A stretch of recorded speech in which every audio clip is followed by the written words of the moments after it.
A major hidden danger that urgently needs to be solved, the rich and the poor over the past 40 years of reform and opening up. My country has made world-renowned achievements in economic construction and social development, and has become the second largest economy in the world. Achievements are definitely the mainstream. But it goes without saying that as we develop our economy, we have also experienced some deviations, which have made today's gap between rich and poor more and more serious. Some people say that poverty is not socialism. However, in my opinion, severe polarization between rich and poor is definitely not socialism. For a period of time, someone once said, "The planned economic system is the main culprit causing extreme poverty for all the people." This argument blames all the poverty of the people before the reform and opening up on the planned economic system at that time. In fact, the emergence of this argument either ignored the historical conditions at the time, or was a selective criticism.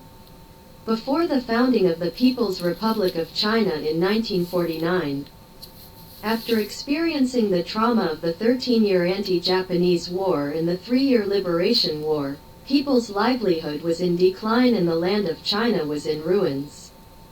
Before the nationalist government retreated to Taiwan, it swept all its gold and foreign exchange reserves to Taiwan. Therefore, the socialist construction of New China was completely carried out on a war-scorched land, under the comprehensive economic blockade and military siege of imperialism. The difficulties faced by our predecessors can be imagined in order to develop the economy and build national defense. The development of a country must rely on the primitive accumulation of capital. In the hundreds of years before the Second World War, Western powers had completed the primitive accumulation of capitalism through aggression, expansion and colonial plunder. However, it was impossible for the new republic to survive under the scrutiny of powerful enemies and the comprehensive blockade of Western forces.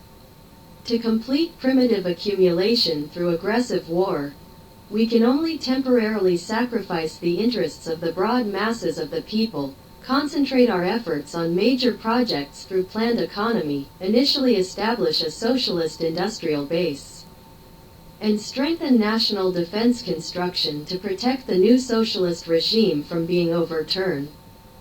It can be said that the planned economic system fully adapted to the development needs of society at that time and was the only way to complete socialist primitive accumulation. At the same time, under the historical conditions of extremely low productivity and extreme scarcity of goods, it was impossible to implement a market economy. Therefore, using the development results of the current market economy to deny the contributions of the previous planned economy is a metaphysical criticism divorced from historical conditions and is completely inconsistent with the principles of historical materialism and dialectics. From a philosophical perspective, both planned economy and market economy, as an objective existence, have two sides. They have both positive and negative sides. It just depends on which economic system is more suitable for the social development needs of the time. Of course, after economic and social development, if the development results cannot benefit more people, or even cause extreme polarization between rich and poor, it is not in line with the essential requirements of socialism.